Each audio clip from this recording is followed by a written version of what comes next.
Hello बच्चों, कैसे हो आप सब लोग। आई होप सब लोग अच्छे होंगे। मैं दिनेश यादव वेलकम करता हूं आपका एएसएल के इस ऑनलाइन प्लेटफॉर्म पर, जहां पर आज हम लोग पढ़ने वाले हैं 11th क्लास का एक प्यारा सा चैप्टर जिसका नाम है थर्मोडायनेमिक्स।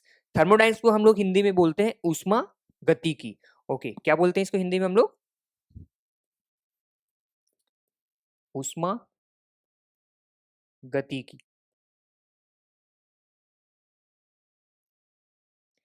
देखो बेटा, ध्यान से समझना। उष्मागतिकी एक ऐसा चैप्टर है, ये मान के चलना नीट और जेई में यही चैप्टर आपका सिलेक्शन करवाएगा। क्यों? क्योंकि इजी चैप्टर तो हर कोई कर लेता है, मतलब बहुत सारे मैक्सिमम बच्चे इजी चैप्टर को आराम से कर सकते हैं, लेकिन जो टफ चैप्टर होता है उसको बहुत सारे बच्चे छोड़ देते हैं। तो जो आपका रैंक लगाएगा, जो आपका सिलेक्शन करवाएगा, ये मान के चलना यही वो चैप्टर है जो आपका रैंक लगाने में हेल्प करेगा। तो आप लोग इसको थोड़ा ध्यान से समझना, थोड़े पेशेंस के साथ समझना। और हाँ, थोड़ा सा अटेंशन रखना इस चैप्टर में, क्योंकि बहुत सारी चीजें ऐसी आएंगी जहां पर आप लोग उलझोगे। तो उनको तभी आप कंट्रोल कर पाओगे जब आप अटेंशन के साथ पढ़ोगे इस चैप्टर को। तो चलिए स्टार्ट करते हैं हम लोग उष्मागतिकी। उष्मागतिकी चैप्टर स्टार्ट करने से पहले हम लोग उष्मागतिकी का मतलब समझते हैं कि उष्मागतिकी होता क्या है आखिर में। ओके, तो देखो ध्यान से देखो, उष्मागतिकी में आपको दो शब्द दिख रहे होंगे। एक शब्द आपको दिख रहा होगा यहां से, ऊष्मा। दिख रहा है सबको? बिल्कुल। एक शब्द कौन सा है? ऊष्मा। दूसरा शब्द कौन सा है यहाँ पर? गतिकी। अब इन दोनों का मतलब समझो। देखो मतलब क्या है, तो आप ऊष्मा गति का मतलब आराम से समझ जाओगे। ओके, ऊष्मा का मतलब होता है अपने पास ऊर्जा। क्या होता है? ऊर्जा। हम लोग बोलते हैं ना ऊष्मा क्या होती है? ऊर्जा।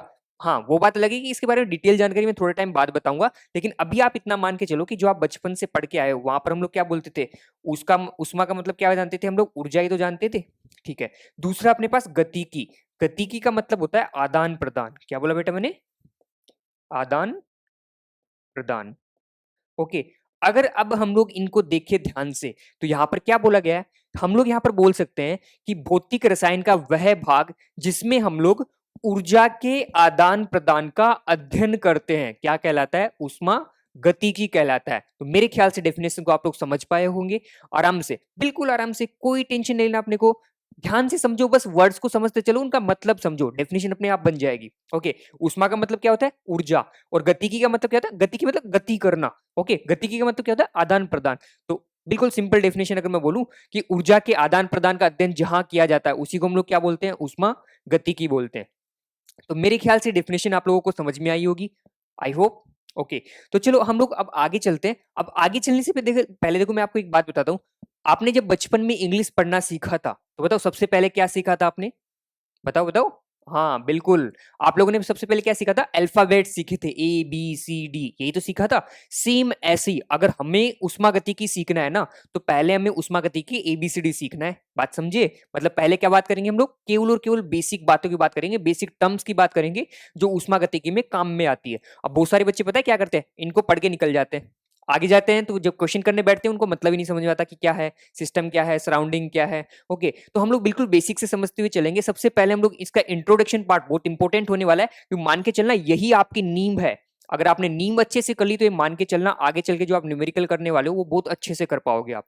ओके, तो चलो हम लोग स्टार्ट करते हैं आज उष्मागतिकी की एबीसीडी। उष्मागतिकी की एबीसीडी स्टार्ट करने के सीक्वेंस में हम लोग सबसे पहले बेसिक टर्म्स को देखेंगे। बेसिक टर्म्स देखो यहां पर आपके सामने दो, सिस्टम और सराउंडिंग। सिस्टम को हम लोग बोलते हैं तंत्र। ध्यान से समझते चलना, इसको हम लोग क्या बोलते हैं? तंत्र बोलते हैं, या फिर कभी कभी हम लोग इसको निकाय भी बोलते हैं। क्या बोलते हैं? निकाय। ओके, पहले मैं बेसिक हिंदी का टर्म्स बता देता हूं आपको। सराउंडिंग को हम लोग बोलते हैं परिवेश। क्या बोलते हैं इसको? परिवेश।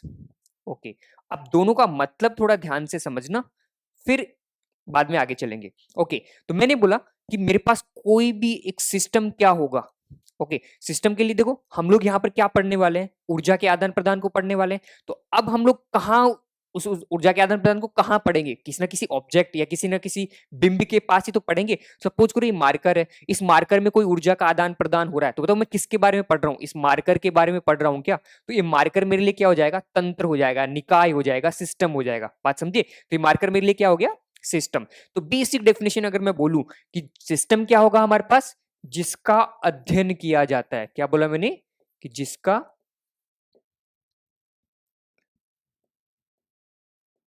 अध्ययन किया जाता है। इसको हम लोग क्या बोलते हैं, सिस्टम बोलते हैं। तो मेरे ख्याल से सिस्टम की डेफिनेशन क्लियर। मैं फिर से बता रहा हूँ, ध्यान से सुनना कि ऊष्मागतिकी में सिस्टम किसको बोलेंगे हम लोग, कि जिसका भी हम लोग पढ़ रहे हैं, जिसको हम लोग पढ़ना चाहते हैं, जिसका हम लोग अध्ययन करेंगे, जहां पर हम लोग ऊर्जा के आदान प्रदान का अध्ययन करेंगे, वही मेरे लिए क्या होगा, सिस्टम होगा। दूसरी बात, अब अपने पास आगे आता है सराउंडिंग। देखो दोनों सिमिलर मतलब एक साथ ही आएंगे जब भी आपके पास सामने दिखेंगे। तो सराउंडिंग क्या होता है कि सिस्टम को छोड़कर ब्रह्मांड का सारा भाग मेरे लिए क्या हो जाएगा, सराउंडिंग हो जाएगा। बात समझे? ओके, तो ध्यान से सुनना, सराउंडिंग में क्या बोल सकता हूं कि तंत्र को छोड़कर, तंत्र को छोड़कर ब्रह्मांड, ब्रह्मांड का शेष भाग, शेष भाग आपके पास क्या कहलाएगा, सराउंडिंग, परिवेश कहलाएगा। बात समझिए? जैसे फिर से मैं एक एग्जांपल दे रहा हूं, सपोज करो ये मार्कर है, मार्कर को मैं जला रहा हूं, तो यहाँ पर क्या होगा, मैं मार्कर को जला रहा हूं तो इसी की स्टडी करूंगा कि ऊर्जा का आदान प्रदान तो यही तो होगा। ओके, तो मैं क्या बोलूंगा, एक मार्कर मेरे लिए क्या हो गया, तंत्र हो गया। इसको छोड़कर इसके आसपास में जितना भी होगा एरिया, वो मेरे लिए क्या हो जाएगा, परिवेश हो जाएगा। बात समझिए? ओके, अब देखो इसको हम लोग एक छोटे से एग्जाम्पल से और समझ सकते हैं। जैसे मैं बोलूं कि आपके पास कौन है, सपोज करो यहां पर कोई भी एक कंटेनर है, कुछ भी है, इसका हम लोग अध्ययन कर रहे हैं, फिर बोलूं कि कोई रिएक्शन हो रही है, R टेंड्स टू P, उत्पाद बन रहा है, क्रियाकारक है रिएक्टेंट, वो अभिक्रिया करके क्या बना रहा है, उत्पाद बना रहा है, इसको मैं पढ़ रहा हूं, तो ये मेरे लिए क्या हो गया, सिस्टम हो गया। क्या हो गया, सिस्टम, जिसको हम लोग क्या बोलते हैं प्यार से हिंदी में, तंत्र। बात समझिए? तो ये अपने लिए क्या हो गया, तंत्र हो गया। अब इसके चारों तरफ का एरिया, जो भी हो इसके चारों तरफ का एरिया, ये मेरे लिए क्या हो जाएगा बेटा, परिवेश हो जाएगा। बात समझिए? तो इसके चारों तरफ जो भी है वो मेरे लिए क्या होगा, परिवेश होगा। कोई दिक्कत यहां तक किसी को? तो मेरे ख्याल से सिस्टम और सराउंडिंग को आप लोग समझ पाए हो। चलो, तो दो वर्ड्स होने के बाद नेक्स्ट चलते हैं हम लोग। नेक्स्ट अपने पास आती है बाउंड्री। बाउंड्री को हम लोग बोलते हैं बेटा हिंदी में परिसीमा। क्या बोलते हैं, परिसीमा। ओके, देखो बाउंड्री शब्द ध्यान आती आपके दिमाग में आया होगा कि सर हमारे जो खेत के चारों तरफ जो तारबंदी होती है उसी को तो हम लोग बाउंड्री बोलते हैं। बिल्कुल उसी को बाउंड्री बोलते हैं। सेम यही अपने पास कहाँ यूज करते हैं हम लोग, थर्मोडायनेमिक्स में काम में लेते हैं, उष्मागतिकी में। अब इसको थोड़ा समझना बाउंड्री को हम लोग कैसे काम में लेते हैं। यहाँ पर मैं बोल रहा हूँ कि यहाँ पर मेरे पास ये मार्कर है, मार्कर अभी जल रहा है, तो बताओ मार्कर जल रहा है तो क्या हो रहा है, यहाँ पर ये सिस्टम है, इसमें से ऊर्जा निकल के कहाँ जा रही है, जल रहा है तो ऊर्जा निकलेगी ना, जल रहा है तो ऊर्जा निकल के कहाँ जा रही है, सराउंडिंग में जा रही होगी। बात समझ में आई? तो अब देखो इस सिस्टम और सराउंडिंग को जो भी सेपरेट कर दे उसी को हम लोग क्या बोलते हैं, बाउंड्री बोलते हैं। बेसिक डेफिनेशन समझ में आई? बाउंड्री को हम किसको बोलेंगे, जो तंत्र तथा परिवेश को विभाजित कर दे उसी को हम लोग क्या बोलने वाले हैं, बाउंड्री बोलने वाले हैं। जैसे मैं एक और एग्जाम्पल देता हूं, सपोज करो कि आपके पास क्या है, एक कोयले का टुकड़ा है या फिर लकड़ी का टुकड़ा है, लकड़ी का पीस है, वो आपने एक डिब्बे में डाल के उसको, मतलब एक लोहे का कंटेनर है उसमें डाल के आप क्या कर रहे हो, उसको जला रहे हो। तो अब जला रहे हो तो बताओ ये लोहे का कंटेनर अंदर का जो भी हिस्सा है वो आपके लिए क्या हो गया, तंत्र हो गया। इसके बाहर जो भी है वो आपके लिए क्या हो जाएगा, परिवेश हो जाएगा। ओके, और ये जो डिब्बा है, लोहे का जो डिब्बा जो आपने बाउंड्री बना रखी है, ये आपके लिए क्या हो जाएगी, बाउंड्री हो जाएगी। बात समझ में आई? तो मेरे ख्याल से आपको लोगों को समझ में आया होगा बाउंड्री क्या होती है। ओके, बाउंड्री को थोड़ा ध्यान से समझना क्योंकि बाउंड्री में बहुत बार बच्चे कंफ्यूज होते हैं। तो पहले तो मेरे को बताओ बाउंड्री की डेफिनेशन समझ में आई या नहीं आई। अगर बाउंड्री की डेफिनेशन समझ में आ चुकी है तो हम लोग आगे चलें। आगे देखो, अब यहां पर देखो बाउंड्री के टाइप्स आपके पास हो सकते हैं। पहली बात मैं बोल रहा हूं उसको ध्यान से समझना कि बाउंड्री के बारे में हम लोग बोल सकते हैं कि बाउंड्री हमारे पास कैसी हो सकती है, काल्पनिक भी हो सकती है और वास्तविक भी हो सकती है। वास्तविक और काल्पनिक, मतलब समझिए कि मैं क्या बोल सकता हूं कि बाउंड्री मेरे पास कैसी हो सकती है, वास्तविक भी हो सकती है और कैसी हो सकती है, काल्पनिक भी हो सकती है। इसको समझने के लिए एक छोटा सा एग्जांपल मैं ये बोल रहा हूं कि एक पानी का गिलास है मेरे पास। ओके, ये गिलास है, इसमें पानी भरा हुआ है। मैं किसको स्टडी कर रहा हूँ, पानी को स्टडी कर रहा हूँ। पानी के टेम्परेचर बढ़ रहा है घट रहा है, मैं बस उसी को देखे जा रहा हूँ। ओके, तो अब देखो मैं बोलूं कि पानी ये है, तो पानी तो मेरे लिए क्या हो गया, सिस्टम। तो इसको तो मैं क्या बोलूंगा, तंत्र बोलूंगा। क्या बोलूंगा बेटा, इसको मैं तंत्र बोलूंगा।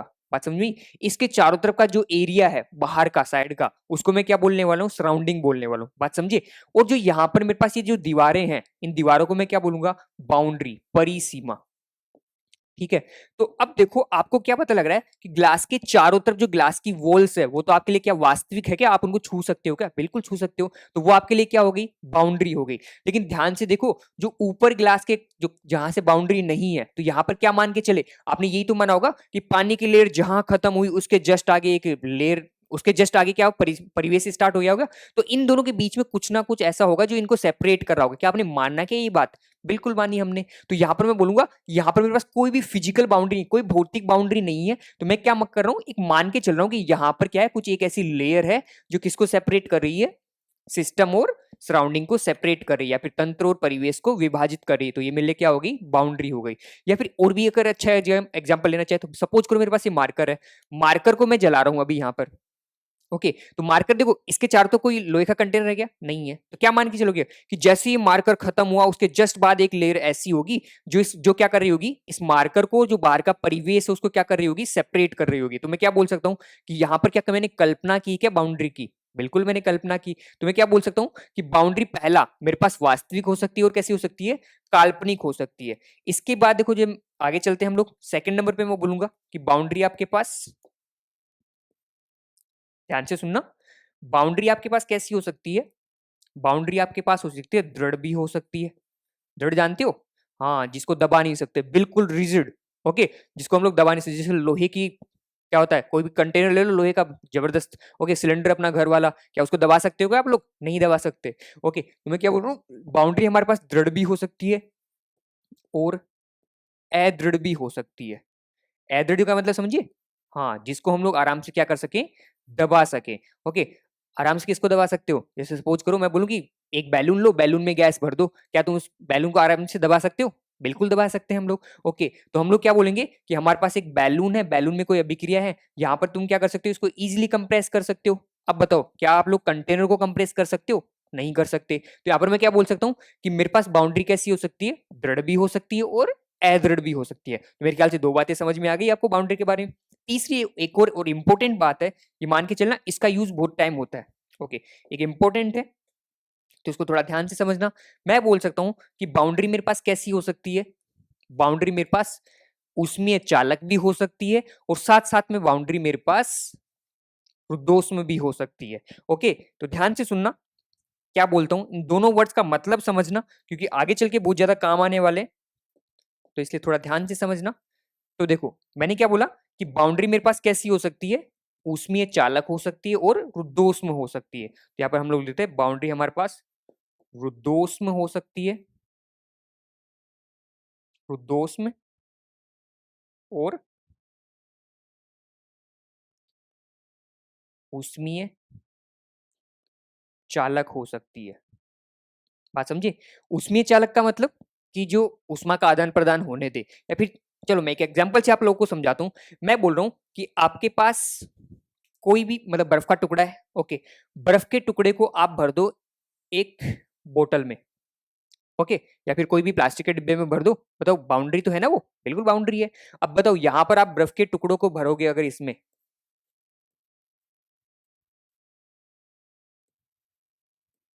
सारे बर्फ के टुकड़े भरे हुए हैं, ठीक है, आपने भर दिए। अब इसको छू के देखो, क्या आप इसको छुओगे तो आपको ठंडा लगेगा? मतलब क्या यहाँ पर उष्मा का आदान प्रदान हो रहा है क्या? बिल्कुल हो रहा है। तो हम लोग बोल सकते हैं कि जैसे मैं इसको छूंगा तो यहाँ पर क्या हो सकती है, मेरे पास उष्मा का आदान प्रदान होगा, मेरे को ठंडा फील होगा। तो इसका मतलब क्या हुआ कि मेरी बॉडी से टेम्परेचर निकल के कहाँ जा रहा है, मतलब मेरी बॉडी का टेम्परेचर ज्यादा है और बर्फ का टेम्परेचर कम है, तभी तो मेरे को ठंडा लग रहा है। तो यहाँ पर मैं क्या बोलूंगी कि उष्मा का आदान प्रदान हो सकता है। तो यहाँ पर देखो, जो तुम्हारे पास बाउंड्री थी वो कैसी थी? ऊष्मीय चालक है क्या? बिल्कुल सही बात। अब एक काम करो, इसी बर्फ को आप फिल कर दो, जो आपने देखा ना गन्ने के ठेले पे वो होता है एक प्लास्टिक वाला थर्माकोल से बना हुआ, उसमें डाल दो। ठीक है, आपने क्या कर दिया कि उस थर्माकोल वाले डिब्बे में आपने बर्फ को फिल कर दिया। तो अब बताओ, इसके अंदर जो बर्फ है, इसको अगर आप टच करोगे तो आपको ठंडा फील होगा क्या? नहीं होगा। तो इसका मतलब क्या हुआ कि इस डिब्बे की दीवारें कैसी है? रुद्धोष्म दीवारें हैं, ये ऊष्मा का आदान प्रदान नहीं होने देती। तो बात समझ में आई? और यहां पर जो दीवारें थी वो कैसी थी? ऊष्मीय चालक थी, ये क्या कर रही थी? ऊष्मा का आदान प्रदान होने दे रही थी। तो मैं क्या बोल सकता हूं कि मेरे पास जो यहाँ पर दीवार है वो कैसी है? ऊष्मीय चालक है। ओके, और यहाँ पर जो दीवार है वो कैसी है, ऊष्मीय कुचालक, जिसको हम लोग क्या बोलते हैं, ऊष्मीय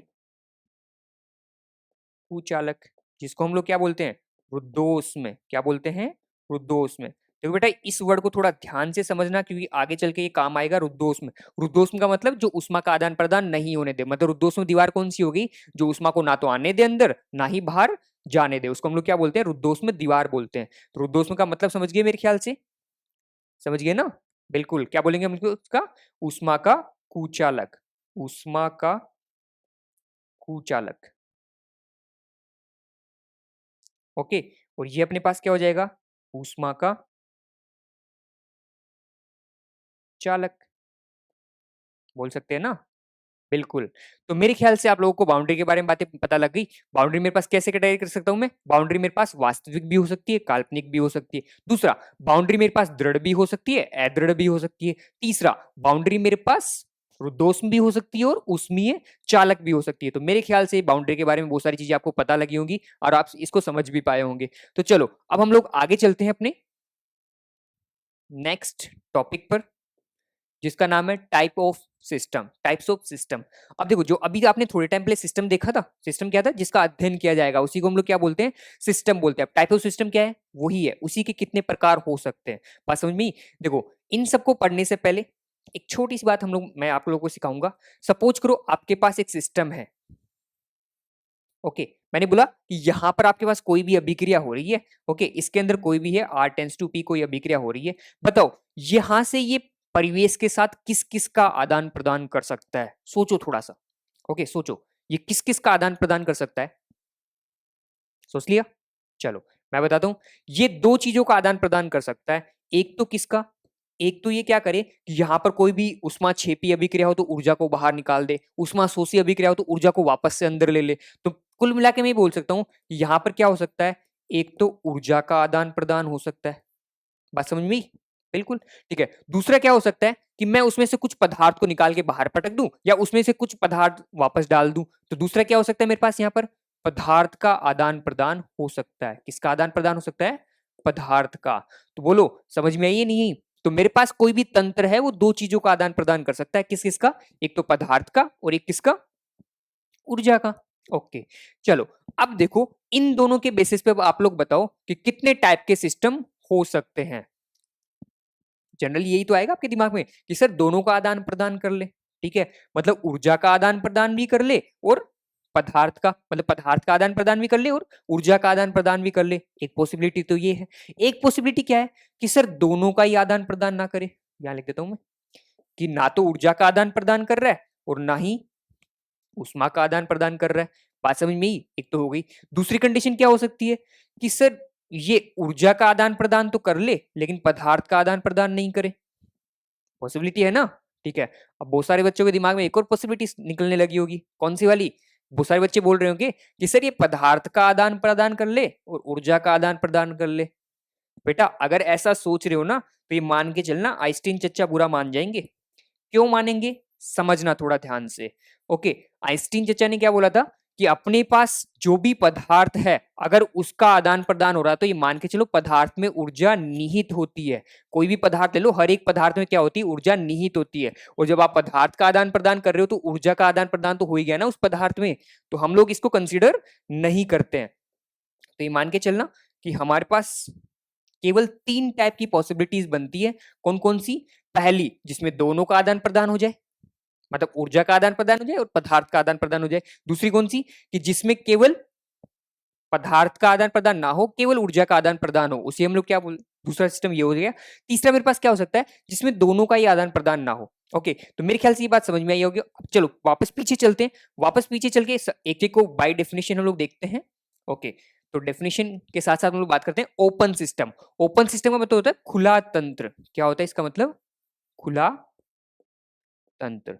अब खुला तंत्र का एक बिल्कुल बेसिक सा एग्जांपल मैं देता हूं कि आपके पास एक पानी का गिलास है, इसमें आप पानी गर्म कर रहे हो। ओके, बताओ अगर आप पानी गर्म कर रहे हो तो क्या होगा, क्या इसको स्टोव की हेल्प से आप ऊर्जा दे रहे हो, बिल्कुल दे रहे हैं। तो क्या यहाँ पर ऊर्जा का आदान प्रदान हो रहा है, बिल्कुल हो रहा है। तो हम लोग क्या बोलेंगे कि यहाँ पर फर्स्ट किसका आदान प्रदान हो रहा है, ऊर्जा का आदान प्रदान हो रहा है। पहली बात समझ में आ गई।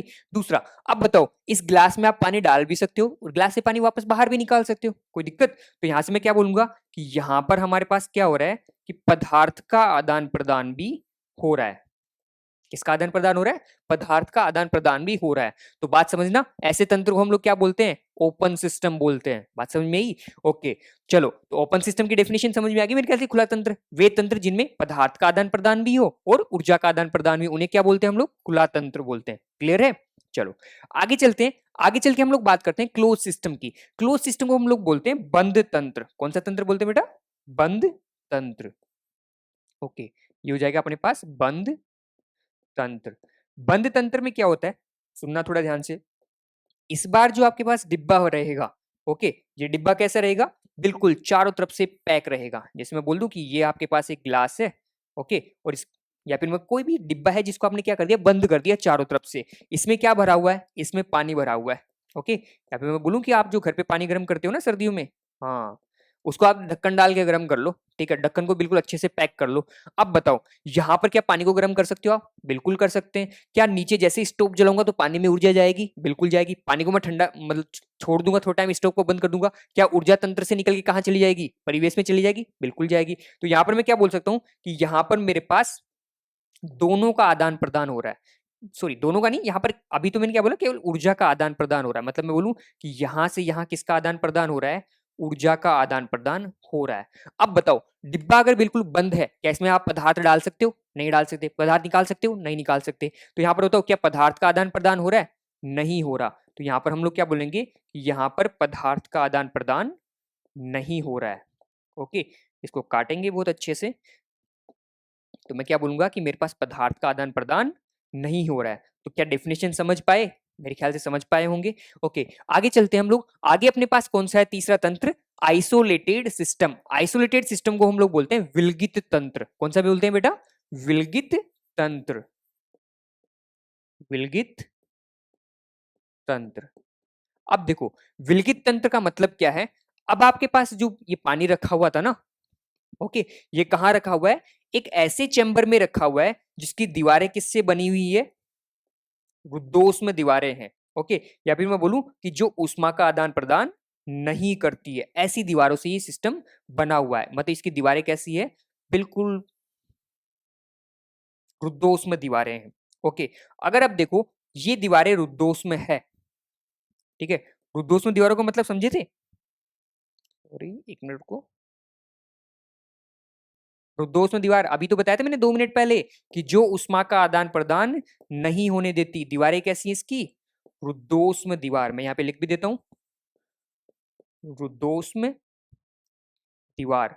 अगर रुद्धोष्म दीवार है तो ये क्या करेगी? उष्मा की कुचालक है। उष्मा की कुचालक मतलब ये उष्मा का आदान प्रदान नहीं होने देगी। तो अब बताओ यहाँ पर क्या, देखो पहले तो ये बंद है, क्या इसमें पदार्थ डाल सकते हो या निकाल सकते हो क्या बाहर? नहीं कर सकते।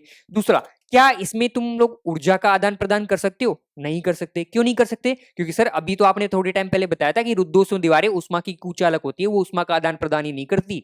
बात समझ में आई? तो यहां पर मैं क्या बोल सकता हूं कि यहां पर ना तो पदार्थ का आदान प्रदान हो रहा है, बात समझे क्या बोला मैंने? कि यहां पर ना तो पदार्थ का आदान प्रदान हो रहा है और ना ही ऊर्जा का आदान प्रदान हो रहा है। यहां लिखता हूं पदार्थ और ऊर्जा, क्या दोनों का आदान प्रदान हो रहा है क्या? नहीं हो रहा। तो बहुत अच्छे से काट दें इसको, बिल्कुल।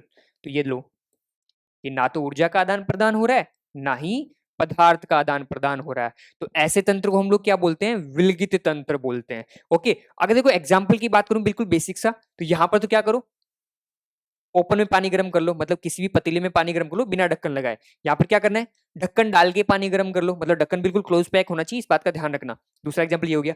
तीसरा, इसका एग्जाम्पल क्या हो सकता है? देखो, इसका एक्सेस अभी तक कोई ऐसा कोई तंत्र अपने पास बना नहीं जो परमानेंटली विलगित हो। हाँ, कुछ समय के लिए हम लोग विलगित तंत्र बना सकते हैं, जिसका सबसे अच्छा एग्जाम्पल है अपना थर्मस फ्लास्क, ओके, जिसमें चाय रखते हो ना आप लोग थर्मस में, ओके, हाँ वही। उसको हम लोग क्या बोलते हैं कि उसमें जब हम लोग चाय रखते हैं तो थोड़े टाइम के लिए क्या रखती है? गर्म रह जाती है। ठंडा पानी भरते हैं तो थोड़े टाइम के लिए ठंडा पानी रह जाता है। तो विलगित तंत्र का ऐसे कोई एग्जाम्पल बना नहीं है परफेक्टली, तो अपना हमारे पास कैसा हो? विलगित हो। हाँ, हम कुछ समय के लिए किसी तंत्र को क्या बना सकते हैं? विलगित बना सकते हैं। तो मेरे ख्याल से बात समझ में आई? ओके, यहाँ पर एक इंपॉर्टेंट बात मैं बता देता हूँ। इंपॉर्टेंट बात ये है कि अगर हम लोग ब्रह्मांड को ही तंत्र मान ले, बोला क्या बोला मैंने कि हम लोग अगर ब्रह्मांड को ही तंत्र मान ले, ब्रह्मांड जानते हो, पूरा का पूरा यूनिवर्स, जहां जहां तक आप लोग सोच सको उस सबको ही मैं क्या मान लूं, तंत्र मान लूं, सिस्टम मान लूं। अब बताओ क्या इसका कोई सराउंडिंग होगा?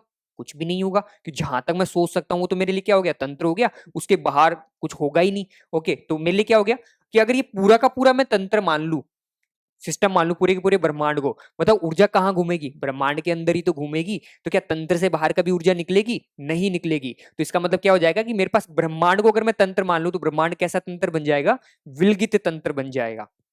ओके, यहां पर मैं लिख देता हूं, यदि ब्रह्मांड को तंत्र माना जाए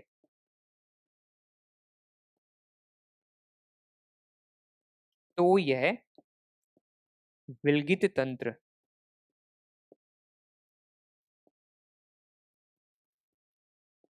की तरह होगा। मेरे ख्याल से बात समझ में आई होगी आपको।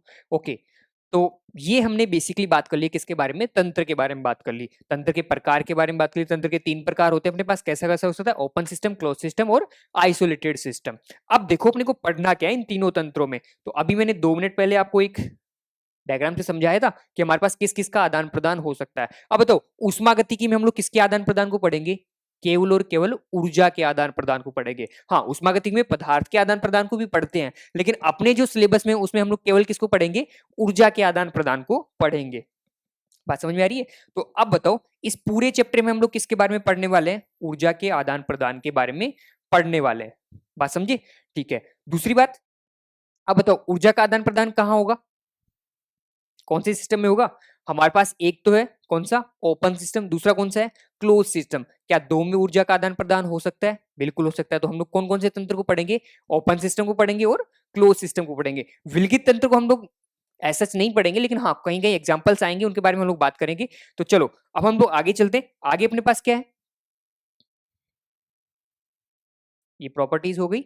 ओके, उसके बाद है अपने पास एक्सटेंसिव और intensive properties. Okay, extensive intensive properties क्या होती है, थोड़ा सा ध्यान से समझना क्योंकि यहां से क्वेश्चन पूछा जाता है बहुत बार, बेसिक क्वेश्चन यहां से पूछा जाता है। ओके, तो थोड़ा आराम से समझेंगे, समझते हुए चलते। सबसे पहले मैं बात करता हूँ एक्सटेंसिव और इंटेंसिव का मतलब आप लोग को समझा देता हूँ। एक्सटेंसिव को हम लोग बोलते हैं विस्तीर्ण। क्या बोलते हैं, विस्तीर्ण। बहुत अजीब सा वर्ड हो गया, बहुत सारे लोग तो पहली बार सुन रहे होंगे आज इस वर्ड को। ओके, तो इसको हम लोग क्या बोलते हैं, विस्तीर्ण। इंटेंसिव को हम लोग क्या बोलते हैं, गहन। गहन। ओके, तो दोनों का मतलब समझ गए हिंदी में क्या होता है, एक्सटेंसिव क्या होता है, विस्तीर्ण होता है, और इंटेंसिव क्या होता है, गहन होता है। किसी किसी बुक्स में इसको ऐसे भी लिखा होता है कि ये मात्रा आश्रित होता है और ये मात्रा अनाश्रित होता है, जो मात्रा पे निर्भर ना करे। ओके, तो इसको क्या बोलते हैं, मात्रा अनाश्रित बोलते हैं, इसको मात्रा आश्रित बोलते हैं। अब इनका मतलब समझना, देखो एक्सटेंसिव की अगर मेरे को डेफिनेशन लिखनी हो तो एक्सटेंसिव की डेफिनेशन में क्या लिखूंगा, वे गुणधर्म जो पदार्थ की, या फिर बोलूं वे गुणधर्म जो सिस्टम की, जो सिस्टम की मात्रा तथा आकार पर निर्भर करते हो, निर्भर करते हो, इन्हें हम लोग क्या बोलते हैं, विस्तीर्ण गुणधर्म बोलते हैं या फिर एक्सटेंसिव प्रॉपर्टीज बोलते हैं। ओके, तो दूसरा गहन की डेफिनेशन तो मेरे ख्याल से आपने अंदाजा लगा लिया होगा, बिल्कुल सही, आप बिल्कुल सही सोच रहे हो। ओके, तो हम लोग क्या बोलेंगे कि जो मात्रा तथा आकार पर निर्भर ना करे, उन्हें हम लोग कौन से गुणधर्म बोलते हैं, इंटेंसिव गुणधर्म बोलते हैं। तो मेरे ख्याल से बात समझ में आई होगी। चलो अब इनके एग्जांपल्स की बात करते हैं। अब एग्जांपल्स देखो करने से पहले मैं आपको एक छोटा सा मेथड में सिखाना चाहता हूं, जिसकी हेल्प से आप बहुत इजीली एग्जांपल्स को कैटेगराइज कर सकते हैं कि कौन सा एक्सटेंसिव होगा, कौन सा इंटेंसिव होगा। डेफिनेशन के बारे में तो आपने सुन लिया होगा कि जो मात्रा पे निर्भर करे वो अपने पास क्या होगा, एक्सटेंसिव होगा, और जो मात्रा पे निर्भर ना करे वो क्या होगा मेरे पास, इंटेंसिव होगा या फिर गहन गुण होगा। ओके, इन टाइप के क्वेश्चंस को करने के लिए देखो सबसे बेसिक सी बात आप लोग समझना कि कैसे हम लोग इन क्वेश्चंस को अटेम्प्ट करेंगे।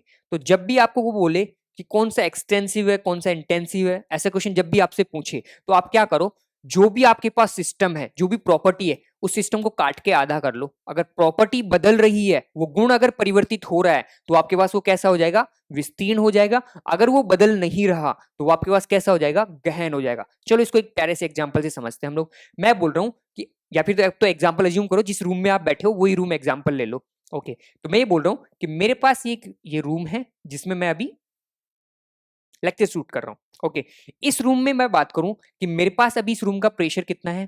पी है। ओके, अगर रूम के प्रेशर की मैं बात करूं, दाब की बात करूं, रूम का दाब कितना है? वायुमंडलीय दाब ही तो है मेरे चारों तरफ, और वायुमंडलीय दाब कितना होता है? 1 एटीएम होता है क्या? तो चलो मैं उसको यही मान के चलता हूं कि अभी मेरे पास जो दाब है वो कितना है? पी है।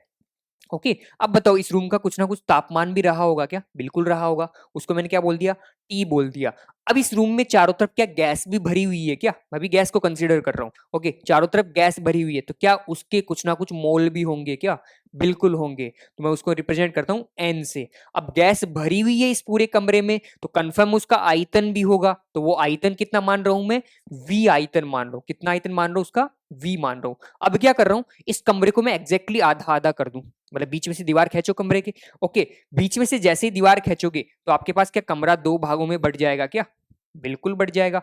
अब दोनों भागों को एनालाइज करो कि आपने जैसे ही कमरे को दो भागों में बांटा, कौन कौन सी प्रॉपर्टी चेंज हुई। सबसे पहले मैं बात करता हूं आयतन की। ओके, हाँ आयतन थोड़ा लास्ट में लिखा है, तो सबसे पहले मैं आयतन की बात करता हूँ, इजीली समझ में आएगा आप लोगों को। ओके, आयतन के बारे में बात करता हूँ। आयतन बताओ कि जैसे मैं कमरे को आधा करूंगा, क्या कमरे का आयतन आधा आधा हो जाएगा क्या? दोनों साइड बराबर हो जाएगा? V/2 बिल्कुल होगा। करके देखो आप अपने रूम को। ठीक है, रूम को जैसे ही आधा करोगे तो उसमें जो जगह है वो कम हो जाएगी क्या? आधी आधी हो जाएगी क्या? बिल्कुल हो जाएगी। तो मैं क्या बोलूंगा कि यहाँ पर इसका आयतन भी कितना हो जाएगा? V/2। इसका आयतन भी कितना हो जाएगा? V/2। तो मेरे ख्याल से बात समझ में आई। तो बताओ आयतन क्या तंत्र को परिवर्तित करने पे बदल रहा है क्या, या तंत्र को आधा करने पे परिवर्तित हो रहा है क्या? बिल्कुल हो रहा है। तो ये हमारे पास कैसी राशि होगी? एक्सटेंसिव, विस्तीर्ण गुण हो गया। तो लिख दो क्या आयतन को मैं यहाँ पर? तो आयतन मेरे पास कैसी राशि है? विस्तीर्ण राशि है। दूसरा मैं बात करता हूँ प्रेशर के बारे में। ओके, प्रेशर के बारे में देखो, आप जैसे ही रूम में दीवार खींचोगे, तो अब एक बात बताओ, क्या दोनों साइड क्या प्रेशर कम हो जाएगा क्या? सोचो थोड़ा सा, दीवार खींच के देखो, फिर दोनों साइड जाके देखो, क्या प्रेशर कम हो जाएगा? नहीं होगा।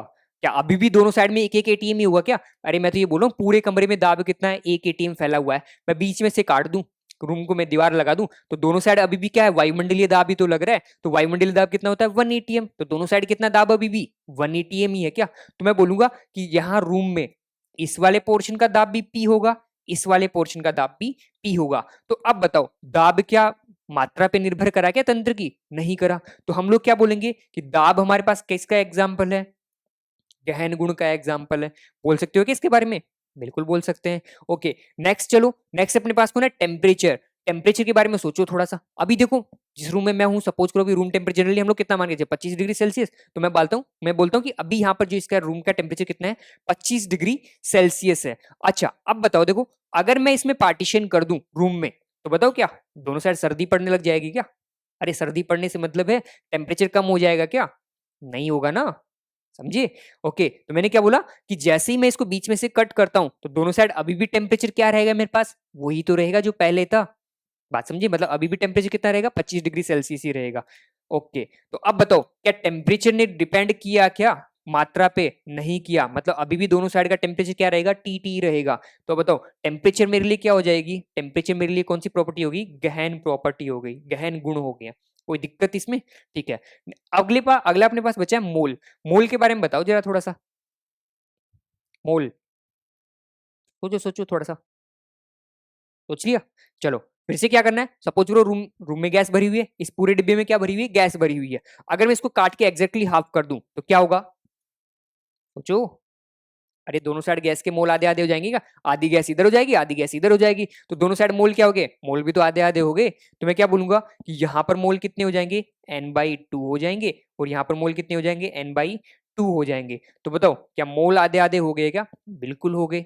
तो बताओ मोल क्या सिस्टम पे डिपेंड किए? बिल्कुल किए। तो वो कैसी राशि हो गई? विस्तीर्ण राशि होगी। तो मोल के बारे में हम लोग क्या बोलेंगे? कैसी है ये? विस्तीर्ण है। ये तो देखो बेसिक राशि थी जिनके बारे में आप लोग बता दिया, बेसिक गुण थे जिनके बारे में बता दिया। अब जैसे मैं बात करूं आंतरिक ऊर्जा, ठीक है, मैं तो ऊर्जा की बात करता हूँ, आंतरिक ऊर्जा में नहीं पढ़ रहा अभी। ऊर्जा की बात करता हूँ। बताओ ऊर्जा क्या एक्सटेंसिव है या इंटेंसिव है? सोचो थोड़ा सा, कोई एक ब्लॉक लो, उसको सोचो, काट के देखो दोनों में समान ऊर्जा रहेगी या फिर ऊर्जा कम हो जाएगी, सोचो थोड़ा ऐसा सा। फिर मैं एक बेसिक सा एग्जांपल देता हूँ, उससे आपको समझ में आएगा। सोच लिया? ठीक है, चलो मैं एग्जांपल दे रहा हूँ कि आप एक कोयले के टुकड़े को लो। कोयले का टुकड़ा क्या है आपके पास? अभी कोयले का टुकड़ा एक इतना बड़ा है, इतना बड़ा पीस है। ठीक है, इसको जलाओ, आराम से सर्दी में तपो, हो गया ना? ठीक है, बताओ ये ज्यादा टाइम तक चलेगा? मतलब सपोज करो एक टाइम तक चलेगा। अब मैं क्या कर रहा हूँ कि अब इसी को काट के हाफ हाफ कर दूं। बताओ, क्या जो पहले कोयले का टुकड़ा था उसने तुम्हें जितनी ऊर्जा दी, क्या उतनी ऊर्जा ये दोनों टुकड़े दे पाएंगे? नहीं दे पाएंगे। बात समझे? मतलब क्या करेंगे, जस्ट आधी आधी ऊर्जा हो जाएगी ना। तो मैं बोलूंगा कि यहां पर जो इसकी ऊर्जा हुआ करती थी, अगर मैं इसको काट के आधा आधा कर दूं तो क्या दोनों साइड ऊर्जा आधी आधी बट जाएगी क्या? बिल्कुल बढ़ जाएगी। तो इसका मतलब क्या हुआ कि ऊर्जा मेरे पास क्या कर रही है, मात्रा पे निर्भर कर रही है क्या? बिल्कुल कर रही है। तो ऊर्जा कैसी राशि हो गई? एनर्जी कैसी होगी? क्या एक्सटेंसिव हो गया क्या?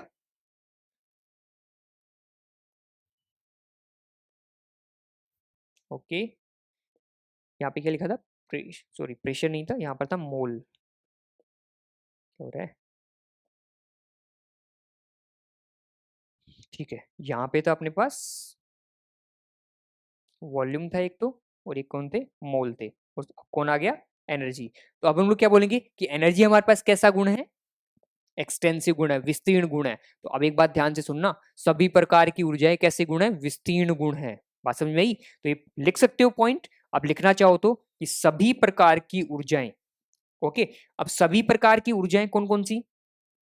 जैसे गतिज ऊर्जा हो गई, स्थितिज ऊर्जा हो गई, ठीक है, और भी बहुत सारी ऊर्जाएं हो सकती है, आंतरिक ऊर्जा हो गई, जितनी भी प्रकार की ऊर्जा है ना आपके पास, वो सारी की सारी कैसी है? एक्सटेंसिव प्रॉपर्टीज है। तो यहां पर मैं लिख देता हूं पॉइंट, सभी प्रकार की,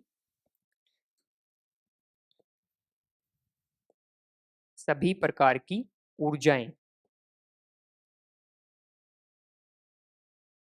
विस्तीर्ण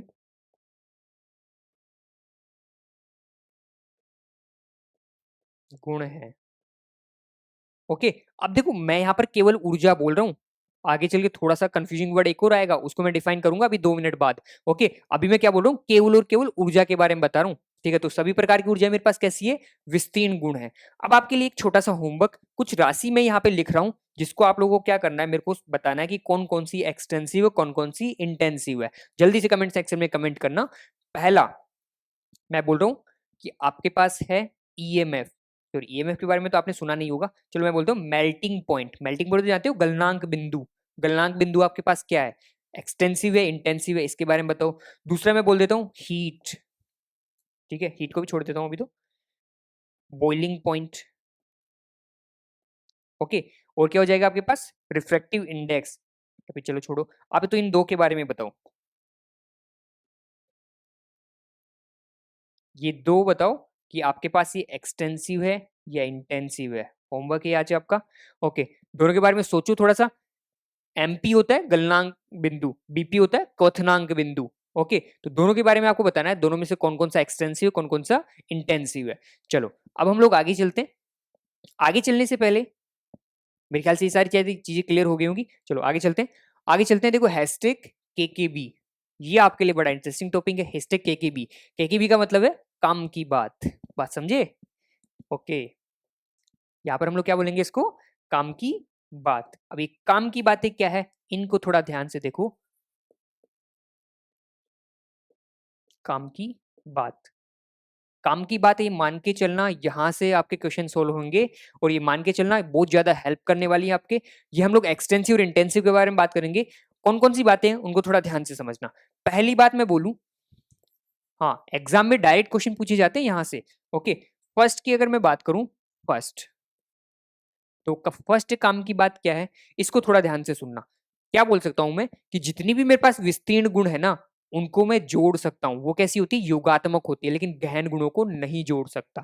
पहले मैं लिखता हूं फिर आपको समझाता हूं। ओके, तो यहां पर मैं क्या बोलूंगा कि विस्तीर्ण गुण, विस्तीर्ण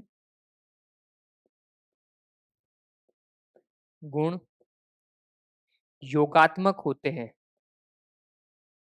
योगात्मक होते हैं, तथा गहन गुण योगात्मक नहीं होते हैं, नॉन एडिटिव जिनको हम लोग बोलते हैं, योगात्मक नहीं होते हैं।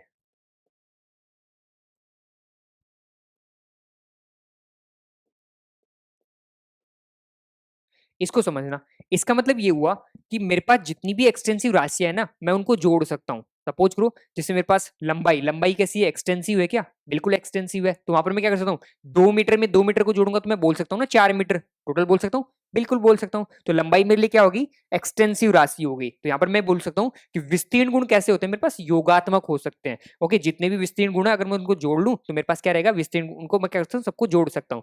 दूसरी बात मैं बोल रहा हूँ कि मेरे पास जो गहन गुण होते हैं वो कैसे होते हैं, योगात्मक नहीं होते हैं। योगात्मक नहीं होने का मतलब कि मैं उनको जोड़ नहीं सकता, बात समझे। जैसे सपोज करो अभी थोड़े टाइम पहले मैंने किसके बारे में बताया था, टेम्परेचर के बारे में बताया था क्या, सुनना थोड़ा ध्यान से। आपका रूम का टेम्परेचर 25 डिग्री सेल्सियस था, आपने बीच में से पार्टीशन किया, कितना था, अभी भी दोनों साइड 25 25 ही था क्या, बिल्कुल वही था। अब इस पार्टीशन को हटा दो, बताओ रूम का टेम्परेचर कितना है, 25 या 50, 25 ही रहेगा ना। 50 अगर ऐसे टेम्परेचर बढ़ने लग जाए तो हालत खराब हो जाए दुनिया की, तो हम लोग क्या बोलेंगे कि अभी भी टेम्परेचर कितना रहेगा, 25 ही रहेगा। प्रेशर के बारे में सोचो, प्रेशर क्या था कि जब आपने पार्टीशन नहीं लगाया था, जब दोनों साइड में प्रेशर कितना था, वायुमंडलीय दाब था 1 एटीएम 1 एटीएम। ओके, अब पार्टीशन लगाओ, पार्टीशन लगाने के बाद दाब देखो कितना है, 1 एटीएम 1 एटीएम। पार्टीशन हटा दो, क्या जोड़ दोगे क्या दोनों को, 2 एटीएम हो जाएगा क्या, बिल्कुल नहीं होगा। अभी भी कितना दाब रहेगा आपके पास, 1 एटीएम ही रहेगा। तो इसका मतलब ये हुआ कि जो गहन गुण होते हैं मैं उनको जोड़ नहीं सकता, और जो मेरे पास विस्तीर्ण गुण होते हैं उनको मैं जोड़ सकता हूं। तो मेरे ख्याल से बात समझ में आई होगी। चलो नेक्स्ट पॉइंट की बात करते हैं हम लोग। नेक्स्ट पॉइंट क्या है उसको जरा ध्यान से देखना, नेक्स्ट पॉइंट थोड़ा सा इंपॉर्टेंट बन जाता है।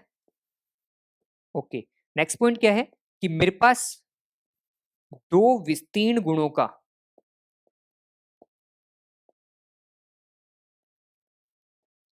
दो विस्तीर्ण गुणों का अनुपात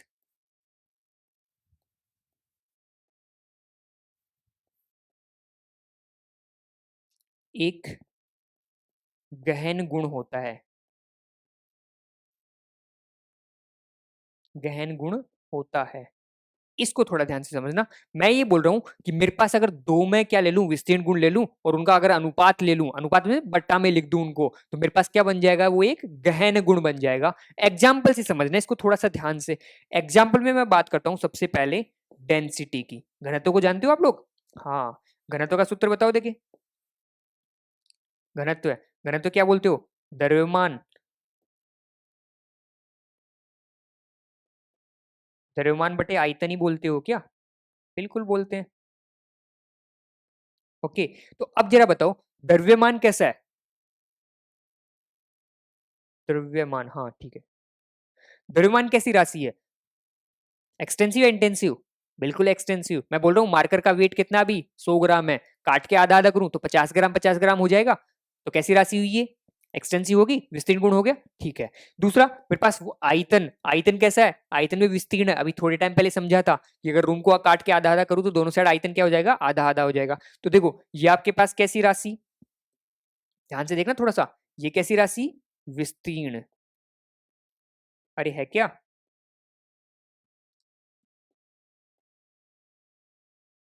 विस्तीर्ण गलत हो गया,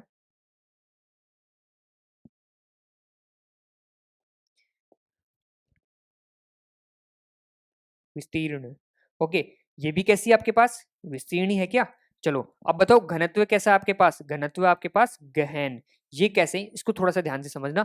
मैं बोलूं कि घनत्व क्या होता है, द्रव्यमान बटे आयतन ही तो होता है, ठीक है। इसको थोड़ा ऐसे समझना कि पानी का घनत्व कितना होता है, 1 ग्राम पर सेंटीमीटर क्यूब होता है, यही तो होता है 1 ग्राम पर सेंटीमीटर क्यूब। तो अब बताओ पानी, एक जग में पानी भरा हुआ है, उसका घनत्व कितना है, 1 ग्राम पर सेंटीमीटर क्यूब, उसको निकाल के 2 गिलासों में डाल दो, हाफ हाफ कर दो। अब बताओ क्या पानी थोड़ा हल्का और हो जाएगा क्या गिलास में डालने के बाद, नहीं होगा ना, अभी भी पानी वैसा का वैसा ही रहेगा कि जैसा पहले था।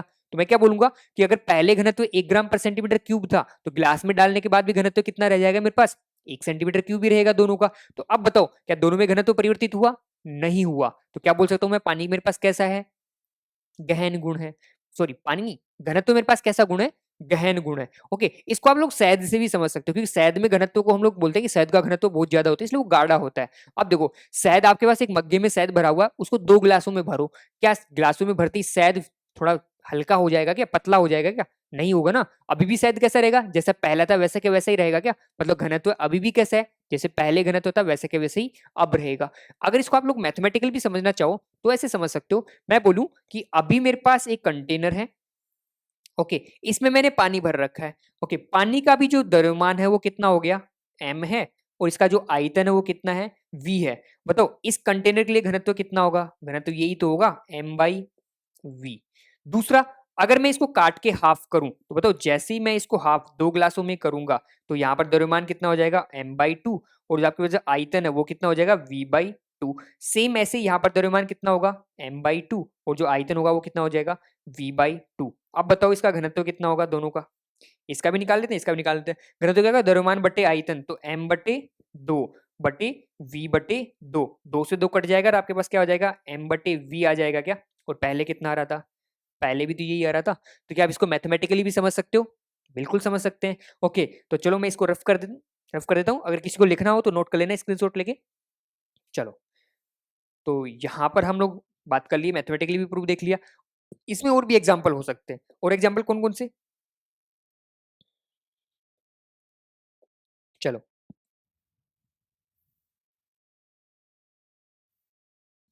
और एग्जाम्पल कौन से हो सकते हैं। जैसे मैं बात करूं कि आपके पास हो जाए सांद्रता,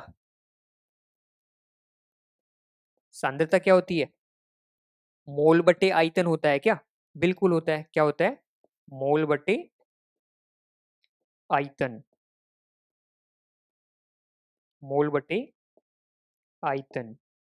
मोल बटे आयतन भी क्या है, देखो मोल भी आपके पास एक्सटेंसिव है, आयतन भी आपके पास कैसा है, एक्सटेंसिव है। अगर दोनों का अनुपात ले लूं बन गया मेरे पास सांद्रता। तो सांद्रता कैसी है आपके पास, इंटेंसिव, गहन गुण है। अब गहन कैसे, सिकंजी बनाओ एक ग्लास भर, बड़ा मग्गा भर के, एक बिल्कुल फिक्स अमाउंट में चीनी डाल दिया आपने, बिल्कुल ठीक ठाक मीठी है। अब जैसे आप दोनों ग्लासों में डालोगे तो ग्लासों में भी तो उतनी मीठी रहेगी जितनी ग्लास में थी, बड़े वाले जार में थी। तो इसका मतलब ये हुआ कि चीनी आपके, सॉरी, जो चीनी की मात्रा है वो क्या यूनिफॉर्म है क्या पूरे पूरे शिकंजी में, तो उसका घन जो उसकी सांद्रता है वो भी क्या रहेगी, सब जगह समान ही तो रहेगी। तो यहाँ पर हम लोग बोलेंगे कि सांद्रता मेरे पास कैसी है, गहन गुण है। ओके, तो ये कैसा हो जाएगा अपने पास, गहन हो जाएगा, कोई दिक्कत इसमें।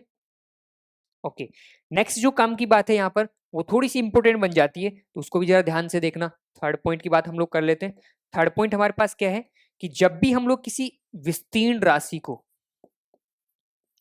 तो बेटा थोड़ा सा इंपॉर्टेंट है, ध्यान से सुनना इसको। ओके, बोर्ड की तरफ देखो सब लोग, जल्दी से बोर्ड की तरफ, जिनका अटेंशन घूम रहा है अभी, कुछ और ख्याल आ रहे हैं मन में, वो सब लोग भी बोर्ड की तरफ देखो एक बार। यहां पर मैं ये बोल रहा हूं कि मेरे पास जो भी विस्तीर्ण गुण है, अगर उसको मैं प्रति आयतन, प्रति ग्राम या फिर प्रति मोल के लिए लिख दूं तो वो क्या बन जाएगा, वो बन जाएगा गहन। ध्यान से सुनना इसको, थोड़ा ध्यान से। मैं बोल रहा हूं कि जब विस्तीर्ण राशि को या विस्तीर्ण गुण को,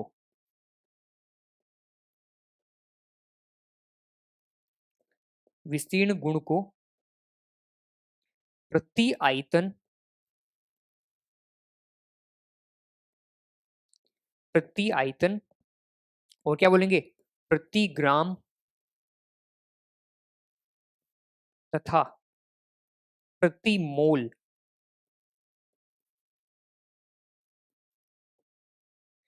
के लिए परिभाषित किया जाए,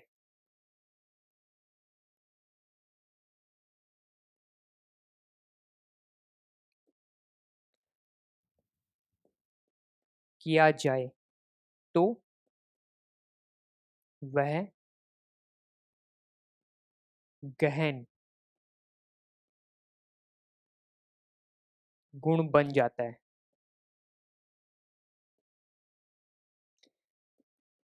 ओके, एक बार पढ़ो आराम से, फिर मैं समझाता हूं इसको। पढ़ लिया, ठीक है। तो मैंने क्या बोला कि अगर हमारे पास कोई विस्तीर्ण गुण है, उसको मैं किसके लिए परिभाषित कर दूं, प्रति मोल के लिए परिभाषित कर दूं, बात समझ में आई, या प्रति ग्राम के लिए परिभाषित कर दूं, या प्रति आयतन के लिए परिभाषित कर दूं, तो वो मेरे पास कैसी राशि बन जाएगी, गहन राशि बन जाएगी, एक विस्तीर्ण गुण को अगर मैं करता हूं तो। ओके, एग्जाम्पल से जरा समझना इसको। मैं बोल रहा हूं कि आपके पास कौन है, द्रव्यमान। ओके, क्या आपके पास द्रव्यमान, अब बताओ द्रव्यमान आपके पास कैसी राशि है, जल्दी से सोचो। अभी थोड़ा टाइम पहले मैंने बताया था द्रव्यमान कैसी है, विस्तीर्ण। कैसी राशि है, विस्तीर्ण। अरे विस्तीर्ण है क्या, अब दूसरा मैं बात करूं मोलर द्रव्यमान, किसकी बात करूं मैं? मोलर द्रव्यमान, ठीक है। अब मोलर द्रव्यमान क्या आ गया? मोलर द्रव्यमान को किसमें डिफाइन करते हो? ग्राम पर मोल में डिसाइड करते हो क्या? क्या पर मोल का द्रव्यमान होता है क्या? तो अब बताओ, मेरे पास सपोज करो कि यहां पर एक Fe का ब्लॉक है। किसका ब्लॉक है? आयरन, Fe लोहे का एक ब्लॉक है। मैं बोल रहा हूं कि इसमें मेरे पास क्या है? 10 Fe मॉलिक्यूल्स है। कितने मॉलिक्यूल है? 10 Fe मॉलिक्यूल है। अब बताओ, एक Fe का द्रव्यमान कितना होगा? 56 ग्राम। यही तो होगा, 56 ग्राम पर मोल। बात समझ में आई? ओके। अब इस ब्लॉक का द्रव्यमान कितना है? ब्लॉक का द्रव्यमान मैं बोल दूं कि 100 ग्राम है। ये किसका द्रव्यमान है? ब्लॉक का। अगर मैं ब्लॉक को काट के आधा करूं तो द्रव्यमान कितना हो जाएगा? 50 ग्राम। और 50 ग्राम हो जाएगा क्या? तो ये देखो, द्रव्यमान को तो आपने जैसे ही काटा तो द्रव्यमान क्या बन गया आपके पास? विस्तीर्ण गुण बन गया। अब मैं बोल रहा हूं कि इसमें टोटल कितने थे आपके पास? 10 Fe के कण थे। तो आप क्या बोलोगे? 5 इधर गए होंगे, 5 इधर गए होंगे, यही तो बोलोगे। बराबर अगर इक्वल पार्ट्स में डिवाइड करोगे। तो अब बताओ, मैं यहां पर बोल रहा हूं कि जो आपके पास एक Fe था ना, उसका द्रव्यमान कितना था? 56 ग्राम पर मोल था। तो अब वो एक Fe कहीं पर भी हो, उसका हमेशा द्रव्यमान कितना रहेगा? 56 ग्राम पर मोल ही तो रहेगा। चाहे वो Fe का टुकड़ा यहां पर हो, चाहे वो यहां पर हो, कण सिंगल कण, वो कहीं पर भी हो, उसका हमेशा द्रव्यमान क्या रहेगा? 56 ग्राम पर मोल ही तो रहेगा। बात समझ में आई? ओके। चलो एक और एग्जांपल से मैं आपको समझाता हूं इसको। ये तो मेरे पास किसके लिए हो गया? Fe के लिए हो गया। तो यहां पर मैं क्या बोलूंगा? मोलर द्रव्यमान मेरे लिए कैसा हो जाएगा? गहन हो जाएगा। चलो इसको हम लोग, चलो आगे चल के हम लोग इसको और अच्छे से समझ लेंगे। अभी मेरे ख्याल से एक एग्जांपल ठीक है, क्योंकि मेरे को आगे फिर से दोबारा से बताना पड़ेगा तो फिर लंबा खिंच जाएगा थोड़ा सा। तो मैं आगे जैसे विशिष्ट उष्मा या मोलर उष्मा धारिता वहां बात करेंगे ना, तब वहां पर हम लोग बहुत अच्छे से इसके बारे में एक बार और आपको मैं एक्सप्लेन कर दूंगा। तो चलो हम लोग अब थोड़ा और आगे चलते हैं। हाँ, ये बात मान के चलना कि थोड़ा सा इंपॉर्टेंट पॉइंट है, इसको ध्यान रखना कि जब भी हमारे पास कोई विस्तीर्ण राशि प्रति मोल, प्रति आयतन या प्रति ग्राम के लिए परिभाषित हो, तो वो कैसी बन जाती है? गहन गुण बन जाता है। ओके, नेक्स्ट हम लोग चलते हैं। नेक्स्ट हमारे पास है state of system. Okay, state of system का मतलब हुआ कि हमारे पास जो भी तंत्र है उसकी अवस्था क्या है। ओके, कौन है जो उसकी अवस्था को परिभाषित करेंगे, या फिर कैसे हम लोग उसकी अवस्था को परिभाषित करेंगे, इसके बारे में हम लोग कहाँ ध्यान रखेंगे? स्टेट ऑफ सिस्टम में। स्टेट ऑफ सिस्टम का मतलब हुआ तंत्र की अवस्था। क्या मतलब इसका? तंत्र की अवस्था। ओके, स्टेट वेरिएबल का मतलब है कि यहां पर होगा अवस्था चर। तंत्र की अवस्था में जब भी हम लोग डिफाइन करेंगे तो कुछ वर्ड्स है, उनको हम लोग पढ़ेंगे। तो उनमें सबसे पहला जो मेरे पास वर्ड आता है वो अपने पास कौन है? State variable. स्टेट वेरिएबल बोलते हैं अवस्था, अवस्था फलन। क्या बोलते हैं हम लोग इसको? को अवस्था फलन बोलते हैं। तो चलो अब हम लोग बात करते हैं अवस्था फलन की। अवस्था फलन की बात करने से पहले देखो, मैं बता दूं कि हमारे पास जो भी थर्मोडायनेमिक प्रोसेस आएंगे, जहां भी जितने भी हम लोग थर्मोडायनेमिक केमिस्ट्री में पढ़ेंगे, थर्मोडायनेमिक्स में पढ़ेंगे, तो मैक्सिमम जगह हम लोग किसको डिसाइड करेंगे? गैस के बारे में पढ़ेंगे। क्या किसके बारे में पढ़ेंगे? गैस के बारे में। ओके, तो ये बात क्लियर है। अच्छा, अब देखो मैं इसके बारे में, इसी के बारे में थोड़ा सा बताता हूँ। सपोज करो कि मैं यहां पर हूं, तो अभी मेरे पास क्या E1 एनर्जी होगी क्या? और मेरा अब सपोज करो अगर मैं मूल बिंदु पर हूं तो मेरे कोऑर्डिनेट कितने हो गए? 0,0 हो गए। मैं थोड़ा सा चला एक्स एक्स पर, यहां पहुंच गया। यहां पर मेरी एनर्जी कितनी हो गई? E2 हो गई क्या? मतलब मेरी वहां से यहां आने में एनर्जी का लॉस हुआ। तो अब बताओ, क्या ऊर्जा ने मेरी अवस्था को परिभाषित किया क्या? कि वहां पर ऊर्जा अलग थी, यहां पर ऊर्जा अलग है। तो ऊर्जा मेरे लिए क्या होगी? अवस्था हो गई। अवस्था को निर्धारित करने वाला कोई चर हो गया। ओके, कोऑर्डिनेट की अगर मैं बात करूं, वहां 0,0 था, तो यहां पर कितना हो गया? 5,0 मान लो। तो मैं कितना चल के आ गया? एक्स पे 5 चल के आ गया क्या? तो ये मेरे को क्या बता रहा है? मेरी अवस्था को परिभाषित कर रहा है क्या? सेम ऐसे ही हमारे पास भी जो भी सिस्टम होता है, जो भी तंत्र होता है, उसकी अवस्था को परिभाषित करने के लिए जो चर काम में लिए जाते हैं, उन्हीं को हम लोग क्या बोलते हैं? अवस्था चर बोलते हैं। बात समझ में आई? यहां पर अगर मैं इसकी परिभाषा लिखूं तो परिभाषा क्या बोल सकता हूं मैं इसकी? कि किसी भी तंत्र की अवस्था को परिभाषित करने के लिए काम में लिए गए चर, उन्हीं को हम लोग क्या बोलते हैं? अवस्था चर बोलते हैं। सॉरी, स्टेट अवस्था फलन लिख दिया क्या मैंने? ये आपके पास होगा अवस्था चर। ओके, ये क्या होगा आपके पास? अवस्था चर। स्टेट वेरिएबल मतलब अवस्था चर। वैसे टेंशन लेने की बात नहीं, दोनों सेम ही होते हैं। अभी थोड़ा टाइम बाद मैं उसको एक्सप्लेन कर दूंगा। अब देखो, सपोज करो आपके पास यहाँ पर कोई गैस भरी हुई है इसमें। ओके, इस गैस की अवस्था को कौन कौन परिभाषित कर सकता है? सबसे पहले क्या गैस के कुछ ना कुछ मात्रा ली होगी आपने, तो मात्रा को किस में मेजर करते हो आप? मोल में मेजर करते हो। तो सपोज करो इसकी मात्रा कौन डिसाइड करेगा? मोल। बात समझ में आई? सपोज मैं बोलता हूँ यहाँ पर मेरे पास कितने मोल है, N1 मोल है। अब बताओ इसका अगर आपने मात्रा ली है तो कुछ ना कुछ आयतन भी तो रहा होगा, तो आयतन कितना हुआ होगा इसका, V1 आयतन हुआ होगा। क्लियर है ना यहाँ तक? ओके। दूसरा मैं बोल रहा हूँ कि अगर V1 आयतन है, इसके बाद देखो आपका क्या अगर आपने गैस भरी है तो कुछ ना कुछ दाब भी होगा क्या उसका, बिल्कुल दाब भी होगा। वो दाब मैं बोल रहा हूँ आपके पास दाब कितना है, P1 दाब है। कितना दाब है, P1।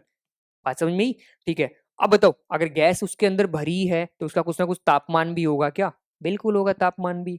तो हम लोग बोलते हैं इसका टेम्परेचर कितना हो गया, T1 हो गया। तो अब देखो जब भी आपके पास NVTP ये एक फिक्स वैल्यू को अटेन हो जाए, मतलब इनकी एक फिक्स वैल्यू आपके पास आ जाए, तो मैं क्या बोलूंगा कि तंत्र मेरी एक निश्चित अवस्था में आ चुका है। इसी को हम लोग क्या बोलते हैं, अवस्था फर्स्ट। या फिर मैं बोल देता हूँ कि यही अगर इसकी पहली अवस्था है तो यहाँ पर हम लोग क्या बोलेंगे, ये अब कहां पर है, अवस्था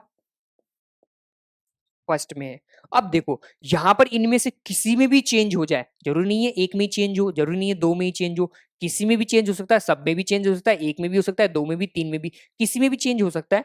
चेंज होने के बाद ये चला गया किसी दूसरी स्टेट पर। दूसरी स्टेट से मतलब है कि जैसे इनमें कुछ ना कुछ चेंज होगा तो वो कहां चला जाएगा, अपनी दूसरी अवस्था में चला जाएगा। मैं बोलूं कि मोल N2 हो गए, वॉल्यूम V2 हो गया, प्रेशर P2 हो गया और टेम्परेचर T2 हो गया। ओके। तो अब मैं क्या बोलूंगा कि देखो यहां पर ये अवस्था फलन अवस्था चर है, ये क्या परिवर्तित हुए क्या, पहले कुछ ये हुआ करते थे अब कुछ ये हो गए। तो जैसे ही अवस्था चर परिवर्तित होंगे वो कहां पहुंच जाएगा, अपनी दूसरी अवस्था में पहुंच जाएगा। मैं बोलूंगा कि यहां पर ये कौन सी होगी, अवस्था सेकंड हो जाएगी। सॉरी, अवस्था कौन सी हो जाएगी, सेकंड। सेम ऐसे ही अगर और भी कोई परिवर्तन होता है तो मैं बोलूंगा अवस्था 3 में चला गया, और भी कोई परिवर्तन तो अवस्था 4 में चला गया। तो कुल मिला के बात यह है कि हम लोग क्या बोलेंगे कि जो भी हमारे पास किसी तंत्र की अवस्था को परिभाषित करने के लिए काम में आता है उसी को हम लोग क्या बोलते हैं, अवस्था चर बोलते हैं। और जब भी अवस्था चर की मान में चेंज होगा तो सिस्टम अपनी दूसरी अवस्था में चला जाएगा। बात समझ में आई यहां तक? तो मेरे ख्याल से अवस्था के बारे में आप लोग समझ चुके हो। ठीक है, इसके बाद हमारे पास आता है स्टेट फंक्शन। स्टेट फंक्शन को हम लोग बोलते हैं अवस्था फलन। क्या बोलते हैं इसको, अवस्था फलन। ठीक है।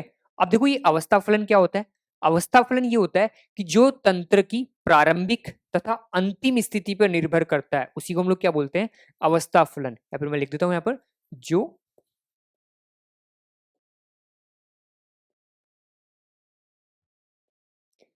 जो तंत्र की प्रारंभिक तथा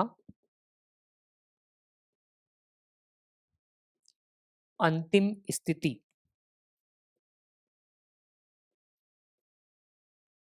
पर निर्भर करे उसे हम लोग क्या बोलते हैं, अवस्था फलन बोलते हैं। अब देखो अवस्था फलन अगर आप लोग को समझना है ना तो एक छोटा सा एग्जांपल देता हूँ फिजिक्स का, आपने सुना होगा बहुत अच्छे से। अगर आपने इसको सीख लिया ना तो ये मान के चलना आप आराम से अवस्था फलन और इसके बाद आएगा पथ फलन उसको समझ जाओगे। देखो मैं बोल रहा हूँ कि मेरे पास एक तो होती है दूरी, क्या होता है, दूरी, और एक कौन होता है, विस्थापन। तो अब बताओ मेरे पास, मैं यहाँ पर अभी स्टेट 1 पर हूँ, ठीक है, और यहाँ पर है स्टेट सेकंड। यहाँ जाने के मेरे पास तीन रास्ते हैं, एक तो मैं घूम के चला गया ऐसे, ठीक है, एक मैं बिल्कुल सीधा सा भाग गया, एक थोड़ा सा ज्यादा घूम के गया और फिर यहाँ पे पहुंचा। ये रास्ता फर्स्ट हो गया, ये रास्ता सेकंड हो गया और ये रास्ता थर्ड हो गया। अब मैं आप लोगों से पूछूं कि बताओ यहाँ पर विस्थापन कितना हुआ, तो आप लोग मेरे को क्या बताओगे कि सर विस्थापन तो हुआ है ना, वो तीनों पथ में सेम ही हुआ है।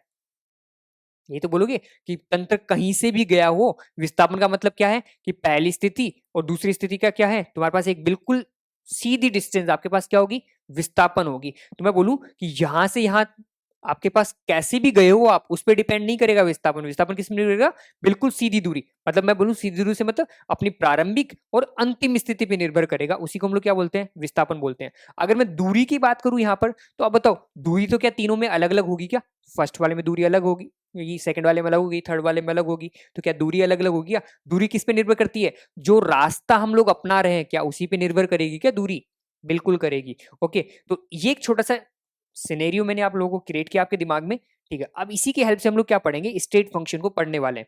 ओके, स्टेट फंक्शन में क्या बोला कि जो प्रारंभिक तथा अंतिम स्थिति पर निर्भर करता है उसी को हम लोग क्या बोलते हैं, स्टेट फंक्शन बोलते हैं। तो स्टेट फंक्शन कुछ कुछ विस्थापन की तरह हो गया क्या, बात समझे? ओके, तो अब सुनना ध्यान से, मैं बोल रहा हूं कि यहां पर मेरे पास सिस्टम की कोई स्टेट 1 है, ओके, और यहां पर सिस्टम की स्टेट क्या है, मेरे पास 2 है। तो यहां पर ये प्रारंभिक स्थिति और ये अंतिम स्थिति। तो अब तुम्हारे पास जो स्टेट फंक्शन हो किस पे डिपेंड करेगा, प्रारंभिक और अंतिम पे तो निर्भर करेगा, बिल्कुल करेगा। तो अब बताओ यहां पर उसका कुछ ना कुछ वैल्यू रही होगी, E1 रहा होगा, सपोज करो मेरे पास आंतरिक ऊर्जा के बारे में बात कर रहा हूँ, यहाँ पर आंतरिक ऊर्जा क्या रही होगी, E2 रही होगी। तो यहां से अगर मेरे को डेल्टा E निकालना हो तो मैं यहाँ पे क्या बोलूंगा, E2 माइनस E1। बात समझ में आई। तो इसको थोड़ा ध्यान से समझना कि जब भी हमारे पास कोई अवस्था फलन आएगा तो उसके हम लोग क्या निकालते हैं, हमेशा उसका परिवर्तन निकालेंगे। ठीक है, थोड़े टाइम बाद मैं आपको बताऊंगा परिवर्तन ही क्यों निकालते हैं जब हम लोग आंतरिक ऊर्जा की बात कर रहे होंगे। अभी बस इतना मान के चलो कि जब भी हमारे पास कोई स्टेट फंक्शन आएगा, अवस्था फलन आएगा, तो हमेशा हम लोग क्या निकालेंगे, उसकी वैल्यू में परिवर्तन निकालेंगे। बात समझ में आई? ठीक है। अब अगर मैं इसके एग्जांपल्स की बात करूं, ओके, देखो परिवर्तन आया तो एक मैथमेटिकल नंबर आएगा, यहाँ पर इस चीज का ध्यान से समझना थोड़ा। ओके, अगर मैं इसके एग्जांपल्स की बात करूं तो एग्जांपल मेरे पास क्या हो जाएंगे, एग्जांपल मेरे पास हो जाएंगे सबसे पहले ई को बोलते हैं हम लोग आंतरिक ऊर्जा, क्या बोलते हैं इसको, नाम याद रखने की जरूरत नहीं है, थोड़े टाइम बाद ऑटोमेटिक याद होने लग जाएंगे। ई हो गया आंतरिक ऊर्जा। उसके बाद हम लोग बात करते हैं एच, एस, जी। एच होता है एंट्रोपी, एस होता है, सॉरी गलत बोल दिया, एच होता है एंथैल्पी, एस होता है एंट्रोपी, और जी होता है गिब्स मुक्त ऊर्जा। इनके बारे में हम लोग डिटेल में पढ़ेंगे, तो अभी टेंशन मतलब इजिली अगर आप लोगों को अभी नाम याद नहीं हो रहे तो कोई दिक्कत नहीं, बाद में इजिली नाम आपको याद हो जाएंगे। चलो, तो मेरे ख्याल से आप लोगों को बात समझ में आई होगी कि ये सारे के सारे मेरे पास क्या है, स्टेट फंक्शन है। अगर आपसे आपको बोले कि delta E, delta H, delta S और डेल्टा जी क्या स्टेट फंक्शन है क्या, आपसे पूछा जा सकता है, तो आप क्या बोलोगे कि ये हमारे पास अवस्था फलन नहीं है। अवस्था फलन नहीं है, क्यों नहीं है, तो इसको थोड़ा ध्यान से समझना, ये हमारे पास अवस्था फलन नहीं है। अवस्था फलन क्यों नहीं है, क्योंकि ध्यान से देखो यहाँ पर डेल्टा साइन लगा है, तो इसका मतलब क्या परिवर्तन है, क्या ओवरऑल वैल्यू में जो चेंज हुआ वो आपके सामने होगा, एक मैथमेटिकल गुण, सॉरी मैथमेटिकल एक राशि होगी आपके पास, एक गणितीय राशि आएगी आपके पास, और ये गणितीय राशि क्या है, कोई प्रॉपर्टी नहीं है, ये तो एक नंबर है। ओके, और प्रॉपर्टी गुण क्या है आपके पास, ई एच एस जी वाले ये है गुण। ओके, तो हम लोग क्या बोलेंगे कि हमारे पास ये अवस्था फलन, अवस्था फलन नहीं है।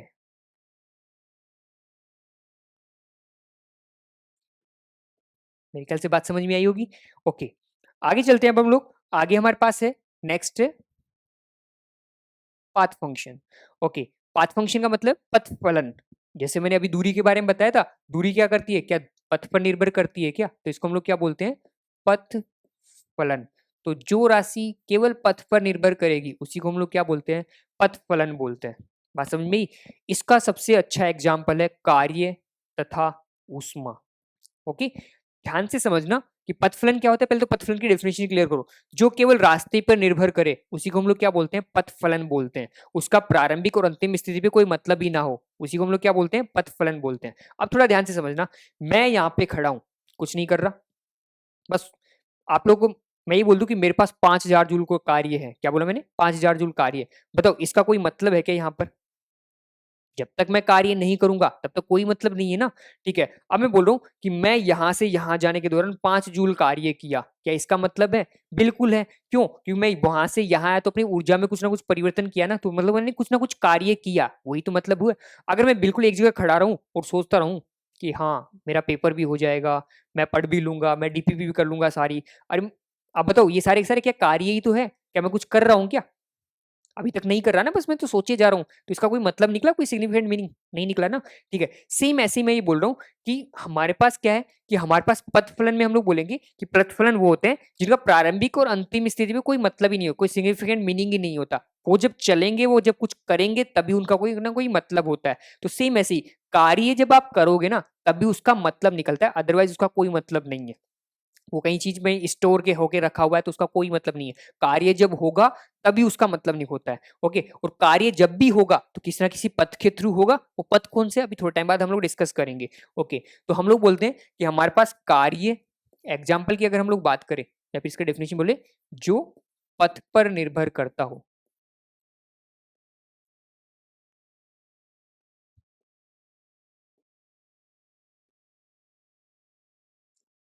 जो पथ पर निर्भर करता है उसको हम लोग क्या बोलते हैं, पथफलन बोलते हैं। ओके, और एग्जाम्पल क्या हो जाएगा इसका, एग्जाम्पल हो जाएगा अपने पास कार्य,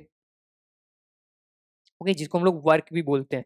दूसरा हो जाएगा अपने पास ऊष्मा, उसको हम लोग क्या बोलते हैं, हीट भी बोलते हैं। बात समझ में आ रही है? ठीक है, तो मेरे ख्याल से यहां तक आप लोग को बात समझ में आई होगी।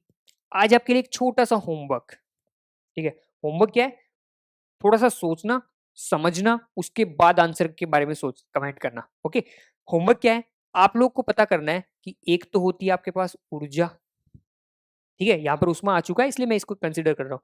दूसरी होती है आपके पास उष्मा, दोनों में क्या अंतर है, ठीक है, ये आज आपका दूसरा होमवर्क है। दोनों में क्या अंतर है इसके बारे में आपको पता लगाना है, और पता लगा के फिर क्या करना है, कमेंट सेक्शन में उसका आंसर देना है। बात समझ में आई?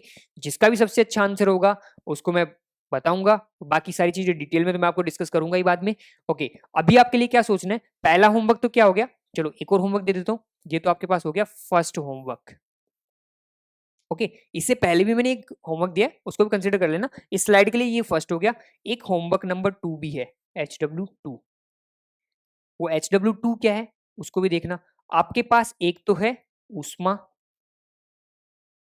और एक है आपके पास कार्य, ठीक है। इनको आपको बताना है कि ये दोनों एक्सटेंसिव है या इंटेंसिव है, ठीक है। किनमें कैटेगराइज करना है इन दोनों को, इन दोनों को बताना है कि ये विस्तीर्ण